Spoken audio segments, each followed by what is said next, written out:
रख हौसला वो मंजर भी आएगा, प्यासे के पास चलकर समंदर भी आएगा। थक कर ना बैठ ए मंजिल के मुसाफिर, मंजिल भी मिलेगी और मिलने का मज़ा भी आएगा। तो दोस्तों नमस्कार, एक बार फिर से स्वागत है आपका टीजीटी पीजीटी एलटी ग्रेड के लिए भूगोल की प्रैक्टिस सेट में। कैसे आप सभी? आई होप आप शानदार होंगे और आपकी तैयारी बिल्कुल शानदार तरीके से एक फ्लो में चल रही होगी। चलिए, आज हमारा प्रैक्टिस सेट नंबर 58 है, यानी कि 59वां सॉरी। और इसमें हम कंप्लीट बात करने वाले हैं। काफ़ी इंपॉर्टेंट और अच्छे क्वेश्चन है जो कि आपको डायरेक्टली यहाँ से क्वेश्चन देखने को मिलेंगे। खास करके इंपॉर्टेंट होगा यूपी पीसीएस जो आने वाला 2023 का है, बीपीएससी जो अभी 21 सितंबर को होने वाला है, और भी सभी वनडे एग्जाम के लिए। चलिए शुरुआत करते हैं आज के सेशन को। उससे पहले से आपसे रिक्वेस्ट है कि यदि आपने अभी भी चैनल को सब्सक्राइब नहीं किया तो सब्सक्राइब करके बेल आइकन प्रेस करें, जिससे कि आपको सबसे पहले नोटिफिकेशन मिल पाए। और एक और बात, आपका कोई सुझाव हो, सजेशन हो, कुछ जानकारी देना चाहते हैं तो आपको आपके लिए कमेंट बॉक्स खुला होगा, आप बेहिचक कमेंट बॉक्स में कमेंट कर सकते हैं। चलिए शुरुआत करते हैं आज के इस सेशन की। क्वेश्चन नंबर 1 लेते हैं। इंपॉर्टेंट क्वेश्चन है। पूर्वी घाट पहाड़ियों की सर्वाधिक ऊंचाई मिलती है महेंद्रगिरी में, तिरुपति पहाड़ियों में, गोदावरी कृष्णा के मध्य, या फिर विशाखापट्टनम तटवर्ती भाग में। तो यह मिलती है विशाखापट्टनम तटवर्ती भाग में। डी ऑप्शन करेक्ट हो जाएगा। आइए कुछ इसका डिस्कशन देखते हैं। पूर्वी घाट पहाड़ियों की जो सर्वाधिक ऊंचाई होती है वो कहाँ पे है? विशाखापट्टनम तटवर्ती भाग में मिलती है। इसकी ऊंचाई लगभग 1680 मीटर के आसपास होती है, 1680 मीटर है। और दूसरी जो ऊंची चोटी महेंद्रगिरी मिलती है, इसकी ऊंचाई कितनी है? इसकी ऊंचाई है 1501 मीटर। ये तो है सबसे ऊंची पूर्वी घाट की। और दूसरी है महेंद्रगिरी जिसकी ऊंचाई है 1501 किलोमीटर। आपसे एक क्वेश्चन पूछ सकता है कि पूर्वी घाट पहाड़ियों की दूसरी सर्वाधिक ऊंची चोटी कौन सी है? तो ये कौन सी है? महेंद्रगिरी है। और पहली कौन सी है? विशाखापट्टनम के तटवर्ती भाग में स्थित है। क्लियर है? जो महेंद्रगिरी जो है उड़ीसा के गंजाम जिले में स्थित है। महेंद्रगिरी कहाँ पे है? उड़ीसा के गंजाम जिले में स्थित है। चलिए, आई होप आप इस क्वेश्चन से सेटिस्फाई होंगे और क्लियरली आपको ये क्लियर हो गया। बढ़ते हैं आज के अपने अगले क्वेश्चन की तरफ। निम्नलिखित में से कौन सी मिट्टी स्वयं को घास पात से ढकने वाली मिट्टी के रूप में जानी जाती है? धूसर मिट्टी, लाल मिट्टी, भूरी मिट्टी, या फिर काली मिट्टी। तो जो आप सोच रहे हैं ऑप्शन नंबर डी काली मिट्टी, दैट्स राइट आंसर। यानी कि इसका जो आंसर होगा वो काली मिट्टी ही होगा। और काली मिट्टी को ही बोलते हैं घास पात से ढकने वाली मिट्टी। और इसका एक और नाम है, इसी मिट्टी को रेगुर मिट्टी भी कहा जाता है। यह मृदा जो है अंतर्राष्ट्रीय स्तर पर चरनोजम, यानी कि यदि काली मिट्टी की बात करें हम, ये काली मिट्टी इसका आंसर है। ये जो काली मिट्टी है यह अंतर्राष्ट्रीय स्तर पर चरनोजम मृदाओं से समानता रखती है। और इस मृदा का जो विस्तार है आपको बता दें हम कि महाराष्ट्र, गुजरात, मैं लिख दे रहा हूँ महाराष्ट्र, एमएच मतलब महाराष्ट्र, जीजे मतलब गुजरात, पश्चिमी मध्य प्रदेश यानी कि वेस्टर्न एमपी ये क्षेत्र आ जाता है, वेस्टर्न एमपी आ जाएगा, राजस्थान आ जाएगा, मैं आरजे लिख दे रहा हूँ राजस्थान, और दक्षिण के भाग यानी कि आंध्र प्रदेश, तमिलनाडु, कर्नाटक क्षेत्रों में इसका विस्तार पाया जाता है। और इसका नाम जो करेक्ट आंसर है option number D will be correct answer. चलिए बढ़ते हैं आज के अपने अगले क्वेश्चन की तरफ। भारत में प्राचीनतम चट्टानें कहाँ पाई जाती हैं? शिवालिक श्रृंखला में, अरावली श्रृंखला में, धारवाड़ क्षेत्र में, या फिर विंध्य श्रृंखला में। यह कहाँ पाई जाती हैं? यह पाई जाती हैं अरावली श्रृंखला में। That means B option correct हो जाएगा, बी ऑप्शन करेक्ट हो जाएगा। और ये जो है अरावली जो श्रृंखला है यह भारत की प्राचीनतम, यानी कि इसमें क्या है, भारत की प्राचीनतम चट्टानें पाई जाती हैं। जबकि जो शिवालिक श्रृंखला है, शिवालिक श्रृंखला जो है यह क्या है? यह हिमालय की सबसे नवीनतम श्रृंखला है। कभी आपसे पूछ ले कि हिमालय की जो सबसे नवीनतम श्रृंखला है वो क्या है? वो है शिवालिक श्रृंखला। ठीक है। और अरावली की पहाड़ियाँ दक्षिण पश्चिम में गुजरात से लेकर, यानी कि दक्षिण पश्चिम कहाँ पे पड़ेगा आपका? ये पड़ेगा आपको, ये भारत है अपना, मैं शार्ट में थोड़ा बता रहा हूँ, ये भारत है। ठीक है, समझने के लिए बना रहा हूँ। दक्षिण पश्चिम कौन सा आएगा? ये दक्षिण पश्चिम, ये दक्षिण जाएगा, ये पश्चिम। ये दक्षिण पश्चिम में कहाँ के हैं? यह जो है गुजरात से लेकर के, आप क्या है, गुजरात है, गुजरात से लेकर कहाँ तक है? पूर्वी दिल्ली तक लगभग 800 किलोमीटर की लंबाई तक फैली हुई है। यानी कि पूर्वी दिल्ली तक लगभग कितनी? 800 किलोमीटर की लंबाई में विस्तारित हैं। इसका जो करेक्ट आंसर हो जाएगा वह क्या हो जाएगा? बी ऑप्शन, यानी कि अरावली श्रृंखला। चलिए अगले क्वेश्चन पे आते हैं। मैकाल पहाड़ियाँ वस्तुतः हैं भ्रंशोत्त पर्वत, अवशिष्ट पहाड़ियाँ, वलित पर्वत, या फिर उत्थित पठार के कगार। यह क्या है?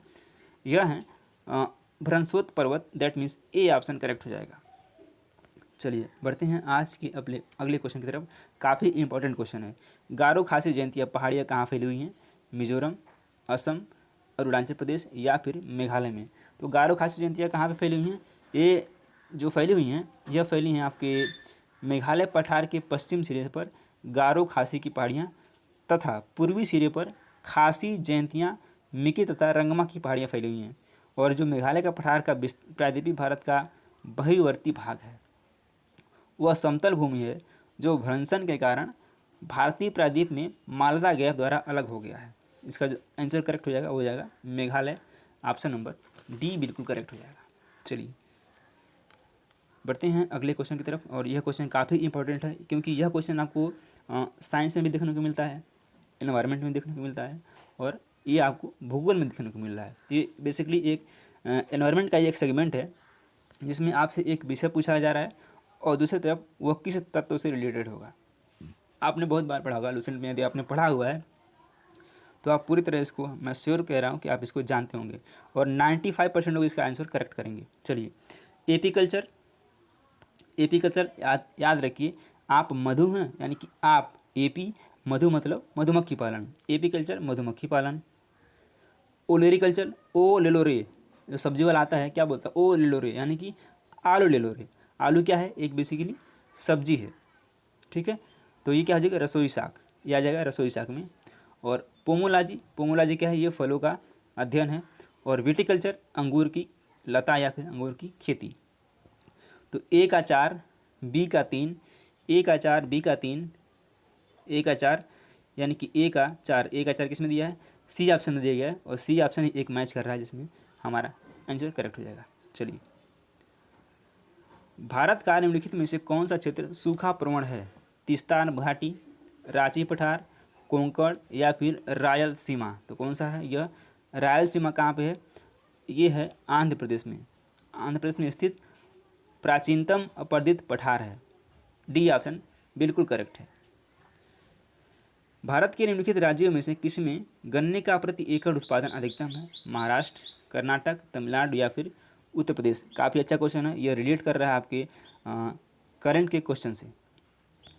तो चतुर्थ अग्रिम अनुमान के वर्ष 2018-19 के आंकड़ों के अनुसार तमिलनाडु में गन्ने का प्रति एकड़ उत्पादन अधिकतम है। इसके उत्पादन में प्रमुख स्थान उत्तर प्रदेश का है। यानी कि पूछा गया है, इसमें ध्यान रखिएगा, बहुत से लोग इसमें उत्तर प्रदेश लगाएंगे जो कि गलत आंसर है। इसका जो सही आंसर है तमिलनाडु में पूछा गया है। आप क्वेश्चन में ध्यान देंगे कि प्रति एकड़ उत्पादन पूछा है, ना कि उत्पादन पूछा है। जब इसके उत्पादन में पूछेगा तो यूपी नंबर 1 पे आएगा, लेकिन प्रति एकड़ उत्पादन में तमिलनाडु नंबर 1 पे है। इसके बाद तमिलनाडु के बाद कर्नाटक सेकेंड पे आता है और फिर उसके बाद आता है यूपी थर्ड नंबर पे आता है प्रति एकड़ उत्पादन में, लेकिन उत्पादन में आता है तो उत्तर प्रदेश आएगा। चलिए केरल की सबसे लंबी नदी कौन सी है? भरतपुझा, पेरियार, काली या फिर शरावती। तो केरल में कार्डेमम की पहाड़ियाँ जल विभाजन का कार्य करती हैं। इसके पूर्व में तटीय भाग जिसे मालाबार तट कहा जाता है, इसका ढाल पूर्व से पश्चिम दिशा की ओर है। इसमें बहने वाली नदियाँ छोटी तथा तेज बहाव वाली होती हैं। इसमें सबसे लंबी नदी पेरियार जो कि 230 किलोमीटर लंबी है। कितनी है? 230 किलोमीटर ये लंबी है, ठीक है। इस तट पर लैंगूनों की बहुलता पाई जाती है जिन्हें कयाल कहा जाता है। इस तरह से इसका ऑप्शन नंबर बी करेक्ट हो जाएगा। केरल की सबसे लंबी नदी पेरियार है। चलिए भारत में लाख का प्रधान या मुख्य उत्पादक राज्य है छत्तीसगढ़, पश्चिम बंगाल, महाराष्ट्र या फिर झारखंड। भारत में लाख का प्रधान उत्पादक राज्य झारखंड है। इसमें देश में उत्पन्न होने वाले लाख का लगभग 60% भाग अकेले झारखंड राज्य से मिलता है। छत्तीसगढ़ और पश्चिम बंगाल अन्य प्रमुख लाख उत्पादक राज्य भी हैं, ठीक है। सबसे ज़्यादा उत्पादन कहाँ पे होता है? ये होता है आपके झारखंड में, उसके बाद जो है छत्तीसगढ़ और फिर पश्चिम बंगाल आते हैं। तो इसका ऑप्शन नंबर डी करेक्ट हो जाएगा। चलिए हीरे का मौलिक रूप क्या है? बालू, पत्थर, नीस, कोयला या फिर ग्रेफाइट। आई होप आप आंसर दे दिए होंगे, क्या है? कोयला है। सी ऑप्शन करेक्ट हो जाएगा। और हीरा एवं ग्रेफाइट कार्बन के रूप हैं। अगला क्वेश्चन लेते हैं। निम्नलिखित में से कौन सी तृतीयक क्रिया है? व्यापार और वाणिज्य, परिवहन, सेवाएं या फिर सभी। तृतीय क्रिया पूछा हुआ है, तो तृतीय क्रिया में क्या क्या आता है आपको कमेंट बॉक्स में, सॉरी, तृतीय क्रिया में क्या क्या आता है?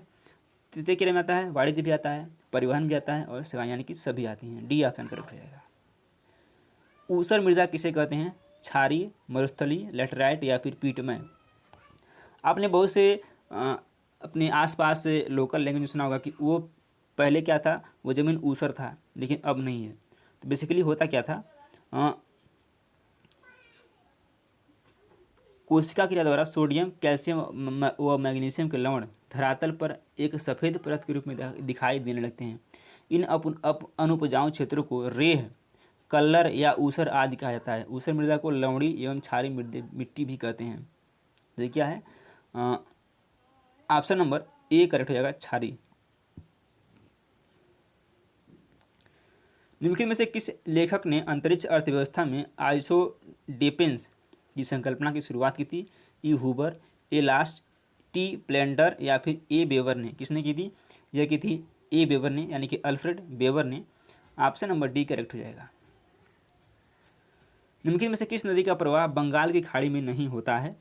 वैतरणी, शतुंजनी, नागवती या फिर स्वर्णरेखा। पूछा क्या गया है? किस नदी का प्रवाह बंगाल की खाड़ी में नहीं होता है? तो यह नदी कौन सी है? यह नदी है आपकी बी ऑप्शन, सतलुज नदी। बी ऑप्शन बिल्कुल करेक्ट हो जाएगा। चलिए आज यहीं तक रखते हैं, कल मिलते हैं इसके आगे वाले सेशन में। तब तक के लिए आप अपना ख्याल रखें। हाँ, शाम को आएगी एक इतिहास के लिए चैप्टर वाइज, जिसमें मॉडर्न हिस्ट्री कवर कर रहे हैं। इसमें यूरोपियों का आगमन से पार्ट 2 हम कवर करने वाले हैं, तो आप ज़रूर विजिट करें शाम को 6 बजे।